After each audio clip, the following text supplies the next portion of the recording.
سرکار مدینہ روحت قلب و سینہ صلی اللہ تعالیٰ علیہ وسلم کا فرمان علی شان ہے کہ جو بندہ 5 راتوں میں عبادت کرتا ہے اس پر جنت واجب ہو جاتی ہے۔ 5 راتیں کون سی ہیں؟ 8ویں اور 9ویں ذو الحجہ کی رات اور عیدین کی چاند راتیں اور پھر 15 شعبان کی رات، یہ ٹوٹل 5 راتیں ہیں۔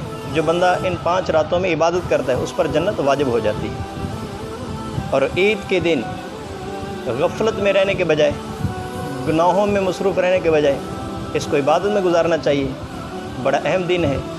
کچھ لوگ امیر المومنین حضرت عمر فاروق اعظم رضی اللہ تعالیٰ عنہ کے گھر حاضر ہوئے تو انہوں نے دیکھا کہ آپ زاروں قطار رو رہے ہیں، تو لوگوں نے آپ کے رونے کی وجہ پوچھی اور کہا کہ حضور آج تو عید کا دن ہے، آج یہ رونا کیسا؟ تو آپ نے فرمایا کہ آج عید کا دن بھی ہے اور وعید کا دن بھی ہے۔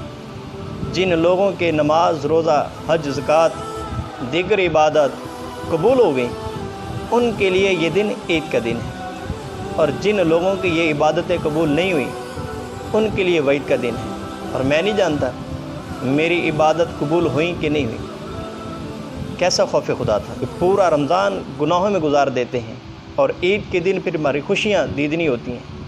ایسا نہ کریں۔ ماہ رمضان المبارک کو عبادت میں گزاریں، چاند رات کو بھی عبادت میں گزاریں، اور عید کے دن کو بھی اللہ تبارک و تعالیٰ کی اطاعت و فرما برداری میں گزاریں۔ نماز عید اسی پر واجب ہے جس پر جمعہ فرض ہے۔ لیڈیز پر نماز عید واجب نہیں ہے۔ نماز عید کی نیت اور طریقہ بھی سماعت فرما لیں۔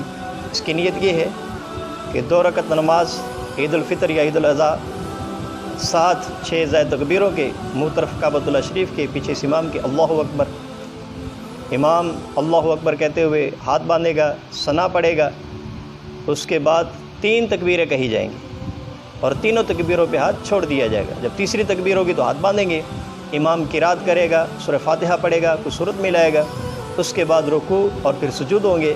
پھر دوسری رکعت شروع ہوگی اور دوسری رکعت کے شروع میں امام قرات کرے گا، یعنی سورہ فاتحہ پڑھے گا، کوئی سورت ملائے گا، اس کے بعد 3 تکبیریں کہی جائیں گی اور تینوں تکبیروں پہ ہاتھ چھوڑ دیے جائیں گے۔ جب چوتھی تکبیر کہی جائے گی، چوتھی تکبیر کہتے ہوئے امام رکوع میں چلا جائے گا اور پھر سجدے اور پھر اس کے بعد بقیہ نماز مکمل ہو جائے گی۔ یہ نماز کا طریقہ ہے۔ نماز بھی ادا کریں۔